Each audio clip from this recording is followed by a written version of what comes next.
All right, everybody. I am back, and I didn't get a chance to talk about this yesterday, but I do have a chance to talk about some of this stuff today, as well as things that dropped, the little tease for the teaser that dropped. I'm going to talk about it here. I know you guys want to hear what I have to say, so let's get into it.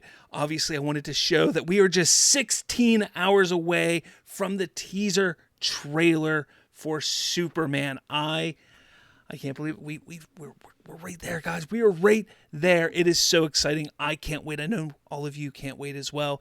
This is exciting times. I tell you what, guys, it's exciting. But let's get into it. The teaser dropped for the teaser. The tease for the teaser dropped. And yeah, let's go with it. And look, a beautiful shot. You can see Daily Planet. You see the Daily Planet crew from James Gunn. And then you start to see people all kind of looking up to the sky, pulling out their phones, seeing what are they looking at. They have to see, they have to capture what they're looking at. Everybody has to see what they're looking at. They have to look up.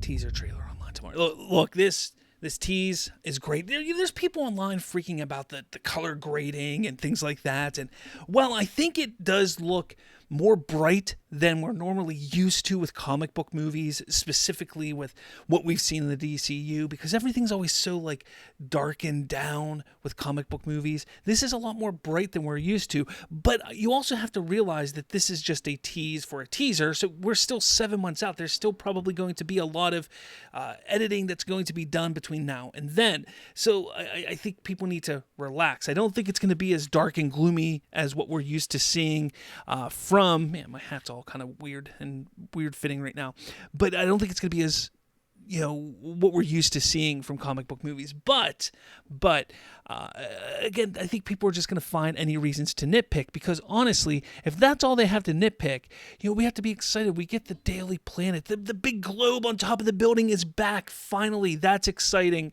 The look at the Daily Planet crew of Lois and Tessmacher and Jimmy Olsen, that's so cool to see that. And I literally saw somebody online complain about Tessmacher, the way she's dressed and she looks. Like, what do you want? Like, I've seen people, I literally work with somebody who dresses like this and looks like that. Like, it's a style. It's how people dress and look in today's world, yet people are upset about it. They're literally going after the actors now. It's kind of pathetic and ridiculous, but let's not talk about the negatives, because this is an exciting trailer. And again, we see a little shot of Superman, then we see all the people taking pictures and pulling out their phones and looking to the sky and seeing what they're looking at. It is a very exciting trailer. And I threw up on X, the breakdown, and I went through because the idea of this tease was putting us, the viewer, the audience, in this trailer. That's kind of what it was all about. And that is what James Gunn, the purpose of the trailer was. So he put the audience in the trailer. It's a depiction of the audience as we're all looking onto something curiously. People pull their phones out. They need to share what they are witnessing. Others in awe, shocked. What is happening? The world is not ready. We get a glimpse of the Man of Steel zipping in the sky, through the sky. Tomorrow, people rushing not to miss out on the experience as they are looking to the sky. Look up. Superman flying high into the sky is a symbol of hope.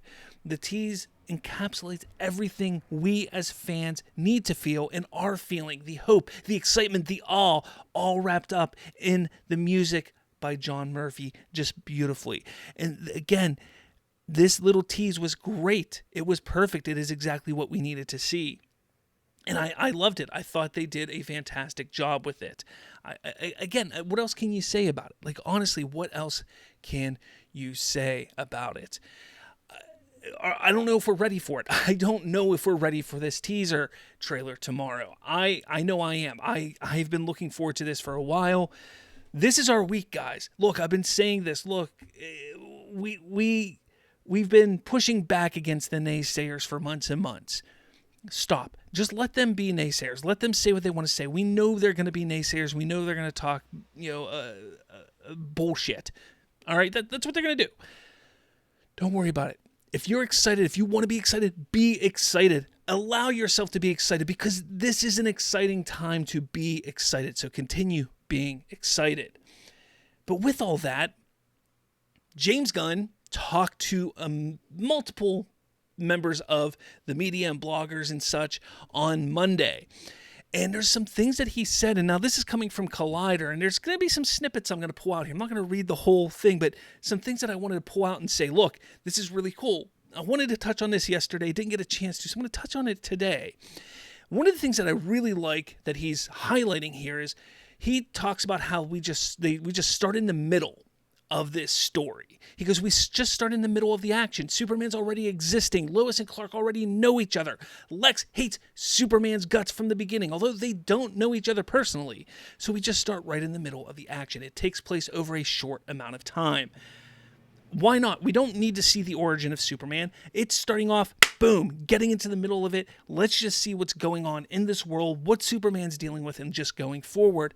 I'm fine with that. We should all be fine with that. We've seen Superman's origin story before. We know what it is. It's ingrained in our lives. We know what it is. We don't need to see it. And even if down the line we get little snippets of it in some form or fashion, that's fine as well. We don't need to see it. That's fine. But it's going to be interesting to see this world. The more important aspect of this is just getting us into this world. That's what I'm excited about.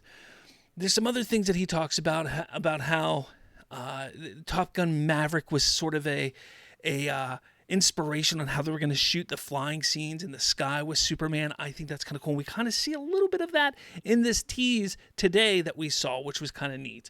Let's see, what else is there? For me, he says, for me, this is about coming at something from the inside. So how can Nicholas Hoult tell you what Lex is like? It's like he's coming from an interior place. It's not so different with the tone of the film. I know what it feels like to me. I know the texture. I know that it's something different than I've ever done before. But how can I then translate that to you guys outside? Because I start with a place that's very hopeful, fun, but incredibly serious at the same time. Again, he's talking about here himself. We've talked about this in the past on my show, on my videos, about how he wants to approach this film. I've mentioned many times, this isn't going to be Guardians of the Galaxy. This isn't going to be the Suicide Squad. This isn't going to be Creature Commandos. Despite what so many people want to try and tell you, this isn't going to be that. This is going to be something different. James Gunn is a brilliant writer. He knows how to write very well. Can he translate that into being a very good director and do something different? Absolutely, I believe he can. And it looks like he's trying to do that here, and that's what's exciting. Whoops, what did I do there? Okay, did that. Then they talk about the score a little bit, and we've heard the score, and there's nods to John Williams and also John Murphy's score. I'm sorry. There's nod to John Williams and John Murphy's score. And while I've mentioned this and I've said this, look, I don't want them to utilize just John Williams' score. I said if they, kind of pay homage to John Williams, I'm okay with that. I hope they don't stick to that too much. I hope they don't stick to it like that. To me, that might be a little too much. I know there's kind of a debate going on right now. I saw Robert Meyer Burnett online talking about they should just use John Williams' score. It's kind of like the James Bond theme. It is James Bond. The Superman theme is Superman from John Williams. I guess so. Yeah, I can buy that to a certain point. But I think to me, I would just go with something new, fresh, with paying homage to what is, John Williams, not so much sticking to it, but that's just me. Let's see, what else do we say? Oh, he says he takes that sort of Silver Age feel in this, more of a science fiction approach to it with gadgets. Lex Luthor is really sort of a sorcerer in a way, and I'm surprised that people didn't kind of get mad about this. I really thought people were going to get mad about this because he's a scientist, but he's so good at science, and he thinks of him as a sorcerer. So everything to him influenced him, and then it's just something that's completely us. I really thought people were going to get mad, like, Lex isn't a sorcerer, why would he say that? But no, Lex is very science-based in the comics and has been science-based in so many other iterations. We saw a little bit of that in the DCEU, played by Jesse Eisenberg. Very little bit of it. He was more businessman there. We've seen more businessman. Michael Rosenbaum played him more businessman-like, more spoiled brat-like. I want to see the scientific side of it. That's what I want to see, and it's going to be fun and interesting. Gene Hackman was more businessman. Let's see the scientific side. I'm all for that, 100%. Then we get into the relationship of Lois and Clark, and we get into that there's long scenes that are about their relationship and the way they relate. That's exciting. I do want to see that.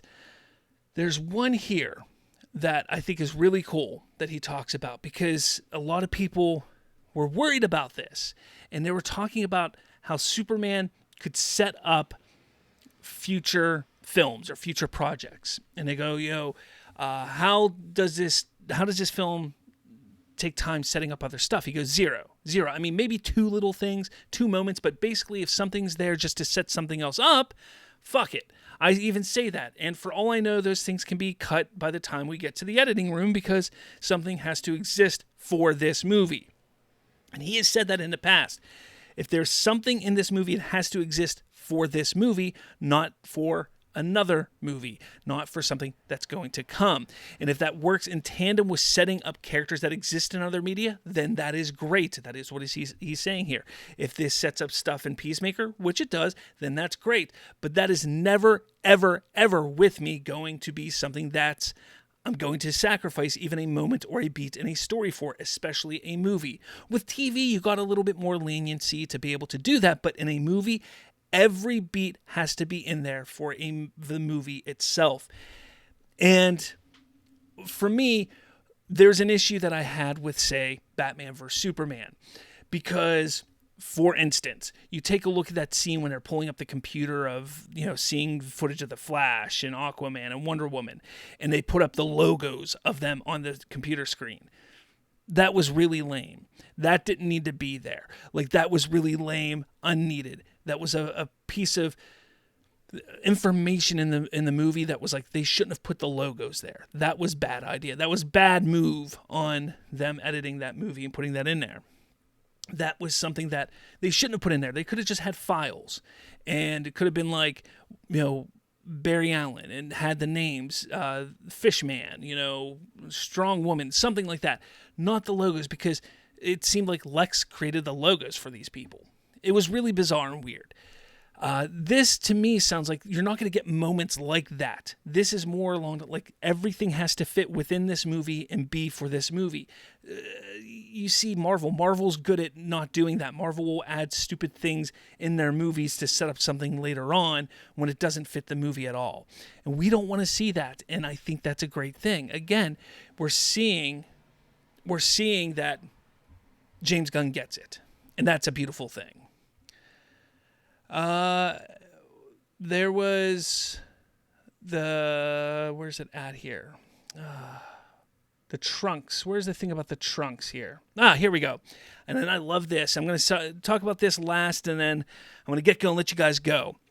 But they talk about the suit, the Superman suit, and James Gunn talks about how it was David Cornsweet who actually really pushed to have the trunks on the suit.